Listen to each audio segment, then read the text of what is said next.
Hello Scorpios, स्वागत करता हूं आपका आपके अपने हिंदी टैरो चैनल पे। तो आज हम लोग अगस्त मंथ के लिए जनरल टैरो रीडिंग करने वाले हैं और जिस भी तरीके की एनर्जी आएगी इन टैरो में हम उन एनर्जीज़ पे बात करेंगे। और दोस्तों, आपके लिए मैंने no contact reading with person mostly on your mind upload करके रखी हुई है। उसका लिंक मैं आपको डिस्क्रिप्शन में दे दूंगा और आप चाहें तो मेरे चैनल पे प्लेलिस्ट में भी जा करके उन्हें देख सकते हैं। दोस्तों, अगर आपको ये वीडियो पसंद आती है तो इस चैनल को सब्सक्राइब करना ना भूलें, मेरे वीडियो को लाइक करें और कमेंट्स में बताएं कि आपको वीडियो कैसी लगी।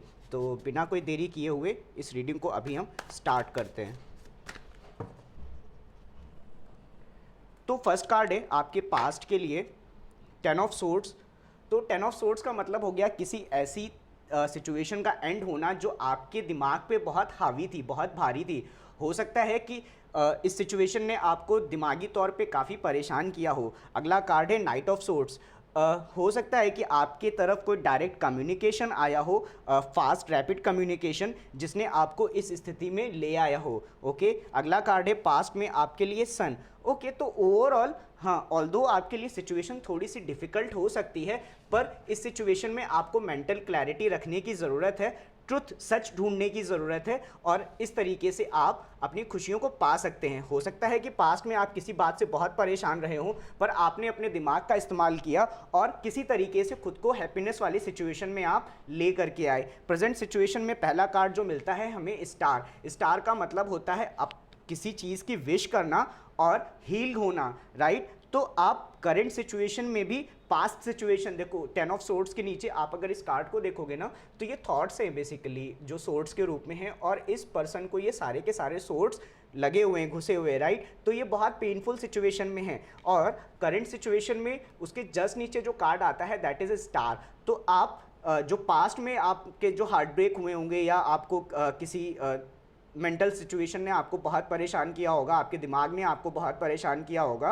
या आपके थॉट्स ने आपको बहुत परेशान किया होगा, आप उस सिचुएशन से हील होने की कोशिश कर रहे हो। और अगर हील होने की कोशिश कर रहे हो पर साथ साथ आप विश भी कर रहे हो कि ये सिचुएशन ख़त्म हो चुकी है और जल्द से जल्द ये ख़त्म हो जाए, मैं इसे भूल जाऊं, राइट। प्रेजेंट सिचुएशन में सेकंड कार्ड है जजमेंट। हो सकता है कि आपको इस बात का रियलाइजेशन हुआ हो कि जो चीज़ें आपकी लाइफ में चल रही हैं, जो पास्ट में चल रही थी, 10 ऑफ सोर्ड्स जैसी एनर्जी, वो ख़त्म होना ज़रूरी है। जजमेंट का मतलब होता है रियलाइजेशन, एपिफनी, मतलब पता चलना अंदर से, अपने आप को एहसास होना कि जो हो रहा है वो सही नहीं हो रहा है। मतलब आप जज कर रहे हो, आप चीज़ों को जज कर रहे हो, सिचुएशन को जज करके आप आगे बढ़ने की कोशिश कर रहे हो। सन के नीचे अगला कार्ड है 10 ऑफ कप्स। 10 ऑफ कप्स का मतलब होता है करंट सिचुएशन में आप अपनी फैमिली लाइफ में या ओवरऑल इमोशनली आप काफ़ी खुश हो सकते हो। 10 ऑफ कप्स का मतलब होता है अपनी फैमिली में खुश होना या अपने आप में, जहाँ पे आप रहते हो, जहाँ पे आप फैमिली सिचुएशन या होम सिचुएशन है वहाँ पे आप खुश हो। अगर आप इस कार्ड को देखोगे तो यहाँ पे 2 लोग हैं और बच्चे हैं जो खेल रहे हैं, राइट, पीछे घर भी है।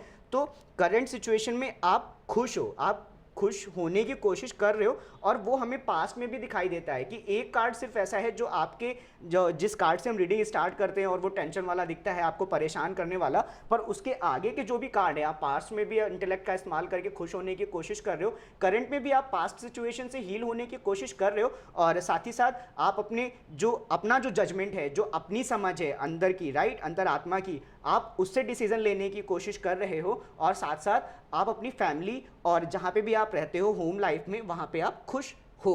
ओके, फ्यूचर में जो पहला कार्ड हमें मिलता है जजमेंट। आप किसी पर्टिकुलर सिचुएशन को ले करके आप डिफरेंट पर्सपेक्टिव लेने की कोशिश कर रहे हो सकते हो और कर रहे होगे इन फ्यूचर, राइट। आपके सामने कोई ऐसी सिचुएशन आ सकती है जिस पे आप डिफरेंट पर्सपेक्टिव लेने की कोशिश करोगे। साथ ही साथ ये भी हो सकता है कि आप पास्ट वाली सिचुएशन को सोचो, इसको जब आप पूरी तरीके से हील हो जाओगे तब आप पास्ट सिचुएशन को सोचने की कोशिश करोगे, जहां पे आप ये आइडेंटिफाई करने की कोशिश करोगे कि जो आपके साथ हुआ वो क्यों हुआ, कैसे हुआ, राइट, और उन सिचुएशन पे नया परसेप्शन गेन करने की कोशिश करोगे ताकि इन फ्यूचर आपको सेम तरीके की प्रॉब्लम दोबारा से ना हो।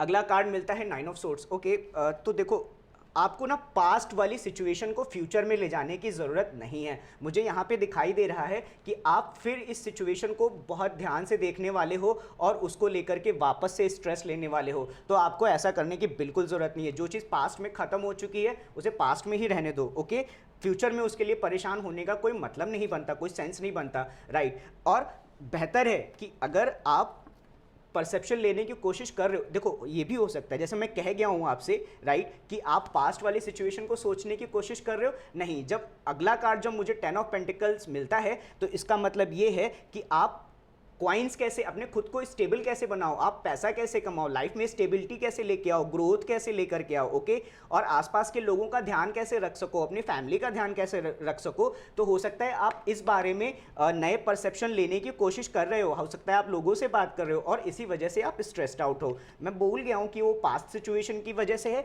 पर नहीं, अभी मुझे अगला कार्ड किंग ऑफ पेंटिकल्स मिलने की वजह से ऐसा लग रहा है कि आप अपने आप को स्टेबल बनाने के लिए परेशान हो रहे हो, जो कि बुरी बात नहीं है, थोड़ा बहुत स्ट्रेस ले सकते हैं उसके लिए।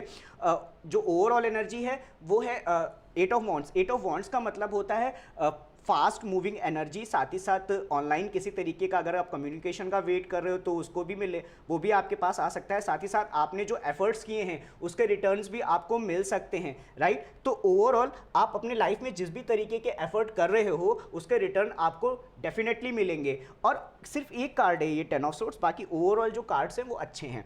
और अभी चलो इन कार्ड्स को हम क्लैरिफाई करते हैं।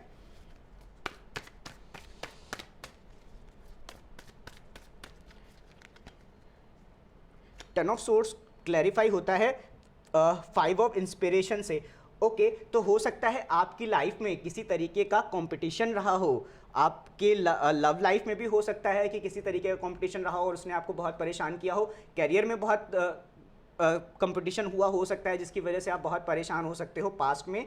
और नाइट ऑफ सोर्ट्स को हम क्लैरिफाई करते हैं तो हमें 9 ऑफ वॉइसेस मिलता है, ओके। तो आपने खुद को समझाया कैसे, इंटेलेक्ट का इस्तेमाल कैसे किया आपने, जो आपके अंदर की जो वॉइसेस थी, 9 ऑफ वॉइसेस मतलब 9 ऑफ सोर्ट्स, राइट।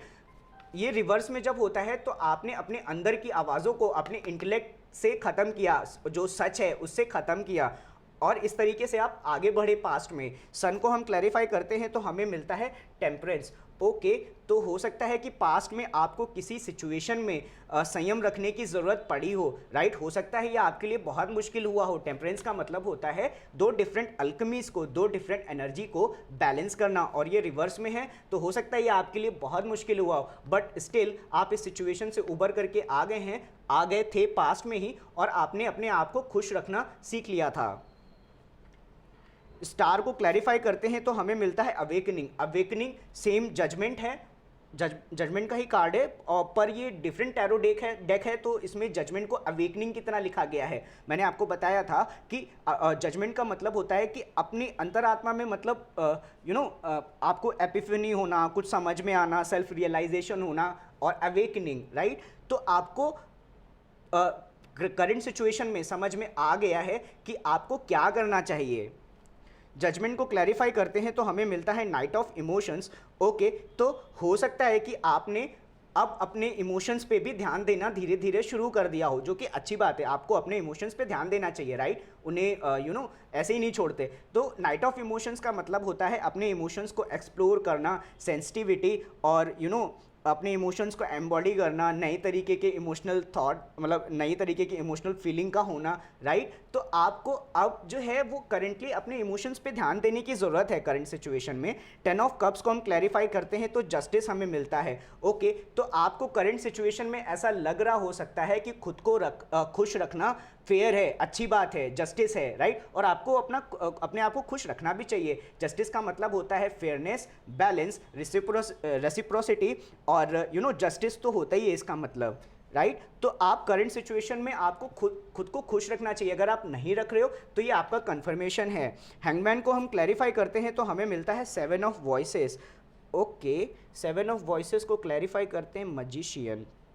देखो दोस्तों, ये मुझे ना यहाँ पे ऐसा लग रहा है कि आने वाले फ्यूचर में आप फिर से पास्ट में जाने की कोशिश करोगे, तो इस बात का बहुत अच्छे से ध्यान रखना, क्योंकि 7 ऑफ वॉइसेस या 7 ऑफ सोर्ड्स, इसका मतलब होता है चीटिंग, लाइंग, झूठ बोलना, मैनिपुलेशन करना, खुद को मैनिपुलेट करना। तो हो सकता है कि आप बार बार पीछे वाली सिचुएशन पे ध्यान दे रहे हो और पीछे वाली सिचुएशन को मैनिफेस्ट करने की भी आप कोशिश मैं ये नहीं कहूँगा कि आप कर रहे हो, लेकिन बहुत ज़्यादा सोचोगे तो ये ऑटोमेटिकली मैनिफेस्ट हो जाएगी, ठीक है। अपने आप को मैनिपुलेट मत करना।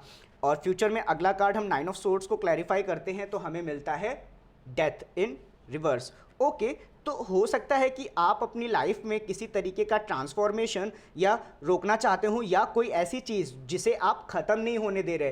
तो देखो, इस पे तो मैंने आपको ये बोला था कि आप इस वजह से स्ट्रेस ले रहे हो सकते हो कि आप पैसा कमाना चाहते हो, वो बात अभी भी सच है। लेकिन अभी जो कार्ड आ रहे हैं, जिस तरीके से क्लैरिफाई हो रहा है, आप पास्ट वाली सिचुएशन को फिर से सोचने की कोशिश करोगे, और हो सकता है कि जो लाइफ साइकिल, जो चीज़ें आपकी लाइफ में ख़त्म हो जानी चाहिए थी, वो अभी भी वहीं की वहीं बनी रहें। दोस्तों, डेथ एक स्कॉर्पियोनिक कार्ड है, तो आप अपनी रीडिंग में प्रेजेंट तो हो, पर आपको उस लाइफ सिचुएशन को दोबारा दोहराने की ज़रूरत नहीं है, राइट। देखो, मैं समझता हूँ, मैं खुद एक स्कॉर्पियो, मैं मुझे ये बात समझ में आती है कि हम पास्ट में रहना चाहते हैं, हम डार्कर साइड में रहना चाहते हैं, हम ग्रे साइड में रहना चाहते हैं, और कई बार लोग हमें समझ नहीं पाते। क्यों? क्योंकि हम इन सब चीज़ों में ऑलरेडी बहुत ज़्यादा खोए रहते हैं, राइट। तो आपको जो अपना पिछला पास्ट है ना, उसे ख़त्म होने की देने की ज़रूरत है। ये अपराइट में होता तो मैं आपसे कहता कि हाँ, आप अपने पास्ट को ख़त्म करने के लिए, जिन चीज़ों से आप परेशान हो रहे थे उन्हें ख़त्म करने के लिए कोशिश कर रहे हो, पर नहीं, आप उन सब चीज़ों को हो सकता है फिर से दोहरा लो। और वो हमें यहाँ पे भी दिखता है, हैंगमैन के साथ में, 7 ऑफ सोर्ड्स और मजिशियन के साथ में। ठीक है, किंग ऑफ पेंटिकल्स को हम क्लैरिफाई करते हैं तो हमें मिलता है 7 ऑफ इंस्पिरेशन। देखो, 7 ऑफ इंस्पिरेशन का मतलब होता है, अगर आप इसको ट्रेडिशनल टैरो डेक में देखोगे राइडर वेट में, तो एक ऐसा व्यक्ति जो अपने सामने 6 वॉन्ड्स लगा करके खड़ा हुआ है, उसने बाउंड्री बनाई है उन 6 वॉन्ड से, और एक वॉन्ड वो हाथ में लेकर के खड़ा हुआ है अब उस बाउंड्री को प्रोटेक्ट करने के लिए। अगर आप इस कार्ड को भी देखोगे तो ये पुश करने की कोशिश कर रही है, ये लेडी बाउंड्री पुश करने की कोशिश कर रही है, राइट। तो आपको जो ये वाले थॉट्स है ना, इस पे कुछ बाउंड्री बनाने की ज़रूरत है, अगर आप खुद को ऐसा देखना चाहते हो तो। क्योंकि अगर आप पास्ट में ही खोए रहोगे और ऐसे थॉट्स के लिए, पुराने थॉट्स के लिए, जो मेंटल आपको जिन थॉट्स ने आपको मेंटली काफ़ी परेशान किया है, उनको अगर आप पुश अवे नहीं करोगे तो फिर इस सिचुएशन में पहुंचना थोड़ा मुश्किल है। और दोस्तों, बॉटम ऑफ द डेक हमें मिलता है 6 ऑफ इमोशंस। ओके, तो आपको एक्चुअली अपने इमोशंस से कनेक्ट होने की ज़रूरत है, और साथ ही साथ आप आप इस समय अपने बचपन के यादें भी सोच रहे हो सकते हो। और अगर आप ऐसा नहीं कर रहे हो तो आपको अपने बचपन के जो दोस्त हों, जो पुराने लोग हों, जो फैमिली वाले हों, उनसे मिलने की ज़रूरत है, उनसे बात करने की ज़रूरत है, राइट। तो दोस्तों, कुछ मैसेजेस ले लेते हैं, फिर इस रीडिंग को हम यहीं रैप करेंगे। और उम्मीद करता हूँ आपको ये वीडियो पसंद आएगी। मुझे कमेंट्स में बताना please.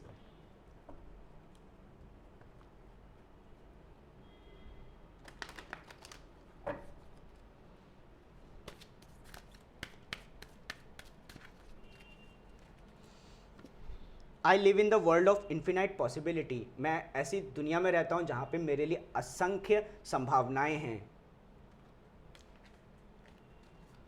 I look amazing. Okay, आप खुद को कंफर्म कर रहे हो कि मैं अच्छा लगता हूँ, ठीक है, लगना भी चाहिए। अगला कार्ड है, I take care of my body through movement, nourishing foods and rest. मैं अपने शरीर का ध्यान रखता हूँ मूवमेंट से, मतलब एक जगह फंस के नहीं रहना, आपको अच्छे खाने से, अच्छा खाना खाना है, और रेस्ट से, और आराम करना है, राइट। आखिरी कार्ड देखते हैं, आई बिलीव इन मी। मैं खुद पे भरोसा करता हूँ, and my body and my feelings are valid. मेरा शरीर और मेरी फीलिंग्स वैलिड है। शरीर का मतलब आप जैसे दिखते हो, आप खुद को वैलिडेट कर रहे हो। तो दोस्तों, अभी इस रीडिंग को हम यहीं रैप करते हैं। उम्मीद करता हूँ आपको ये वीडियो पसंद आई होगी, और मिलता हूँ किसी और वीडियो में। तब तक आप अपना ध्यान रखिए, और बाय।